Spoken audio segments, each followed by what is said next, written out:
ഇടത് സർക്കാരിനെതിരായ KSU ജില്ലാ പ്രസിഡന്റായി നടത്തിയ പ്രക്ഷോഭ പരമ്പരകൾക്കുള്ള അംഗീകാരമാണ് സ്ഥാനാർത്ഥിത്വമെന്ന് ബാലുശ്ശേരിയിലെ UDF സ്ഥാനാർത്ഥി VT സൂരജ്. ബാലുശ്ശേരി മണ്ഡലത്തിന് കീഴിൽ തദ്ദേശഭരണ തെരഞ്ഞെടുപ്പിൽ നേടിയ അട്ടിമറി വിജയം നിയമസഭാ തെരഞ്ഞെടുപ്പിൽ ആവർത്തിക്കും എന്നും സൂരജ് ന്യൂസ് 18 പറഞ്ഞു. ഈ തെരഞ്ഞെടുപ്പിലെ ബാലുശ്ശേരി മണ്ഡലത്തിൽ നിന്നുള്ള സർപ്രൈസ് സ്ഥാനാർത്ഥി അല്ലെങ്കിൽ ഏറ്റവും കോൺഗ്രസിന്റെ പ്രായം കുറഞ്ഞ സ്ഥാനാർത്ഥി എന്നൊക്കെ വിശേഷിപ്പിക്കാൻ കഴിയുന്ന VT സൂരജ് KSU ജില്ലാ പ്രസിഡന്റാണ് ബാലുശ്ശേരിയിൽ മത്സരിക്കുന്നത്. പാർട്ടി വലിയൊരു അവസരമാണ് ഈ ചെറിയ ഒരു കാലയളവിൽ തന്നെ തന്നിരിക്കുന്നത്. എന്ത് തോന്നുന്നു? പാർട്ടി എന്ന ഈ വലിയ അംഗീകാരത്തിന് ഹൃദയത്തിൽ തൊട്ട് നന്ദി പറയുകയാണ്. എന്റെ സംഘടനാ പ്രവർത്തന കാലം ആരംഭിക്കുന്നതും തുടങ്ങുന്നതും നടുവണ്ണൂരിലെ വാകയാട് ഹയർ സെക്കൻഡറി സ്കൂളിൽ നിന്നാണ്. അവിടെ നിന്ന് തുടങ്ങിയ സംഘടനാ പ്രവർത്തനമാണ് ഒരുപക്ഷെ ഒരു പൊതുപ്രവർത്തകനായിട്ട് എന്നെ പാകപ്പെടുത്തിയെടുത്തത്. ഇനി എന്നെ ഏൽപ്പിച്ച ഉത്തരവാദിത്തം ജനങ്ങളുടെയും പാർട്ടിയുടെയും മുന്നണിയുടെയും പൂർണ്ണമായ പിന്തുണയോടെ അതിന്റെ പൂർണ്ണതയിലെത്തിക്കും. ബാലുശ്ശേരിയിലെ ജനങ്ങളുടെ വളർച്ചയ്ക്ക് വേണ്ടി, ബാലുശ്ശേരിയുടെ സമഗ്ര വികസനത്തിനു വേണ്ടി ബാലുശ്ശേരിയോടൊപ്പം ചേർന്ന് നിന്ന് പ്രവർത്തിക്കും. വലിയ സമരമുഖത്തായിരുന്നല്ലേ കഴിഞ്ഞ കുറച്ച് വർഷങ്ങളായി തന്നെ നമ്മൾ കാണുന്നതൊക്കെ സമരമുഖങ്ങളിലായിരുന്നു.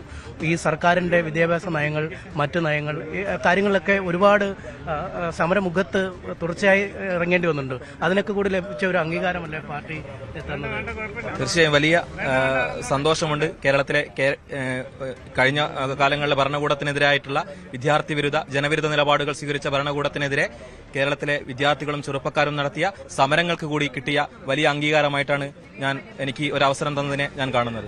ഈ ബാലുശ്ശേരി മേഖലയിൽ കഴിഞ്ഞ തദ്ദേശ ഭരണ തെരഞ്ഞെടുപ്പിൽ വലിയ മാറ്റം അല്ലെ, ഒരു ഇടത് കോട്ടയെന്നൊക്കെ വിശേഷിപ്പിക്കാൻ കഴിയുന്ന ഒരു ഇടമായിരുന്നു. അവിടെ വലിയ ഒരു അനക്കം സൃഷ്ടിക്കാൻ കഴിഞ്ഞിട്ടില്ലേ കഴിഞ്ഞ തദ്ദേശ ഭരണ തെരഞ്ഞെടുപ്പിലൊക്കെ? തീർച്ചയായും ബാലുശ്ശേരിയിലെ ജനങ്ങൾക്ക് എല്ലാ കാര്യങ്ങളെക്കുറിച്ചും കൃത്യമായ ധാരണയുണ്ട്.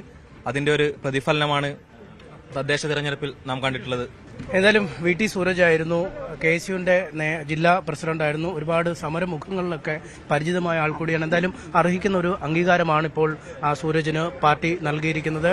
വളരെ ജൂനിയറായ ഒരാൾക്ക് ഒരു സീറ്റ് നൽകി എന്ന ഒരു വലിയ കാര്യത്തിലേക്ക് തന്നെ നീങ്ങിയിരിക്കുന്നു. എന്തായാലും ബാലുശ്ശേരി തദ്ദേശ ഭരണ തെരഞ്ഞെടുപ്പിലൊക്കെ വലിയ നേട്ടമുണ്ടാക്കാൻ പാർട്ടി കഴിഞ്ഞിരുന്നു. അത് ആവർത്തിക്കാൻ കഴിയുമെന്ന തികഞ്ഞ പ്രതീക്ഷയിലാണ് VT സൂരജ് ഉള്ളത്. കൂടുതൽ വാർത്തകൾക്ക് news 18 Keralam YouTube channel subscribe ചെയ്യുക.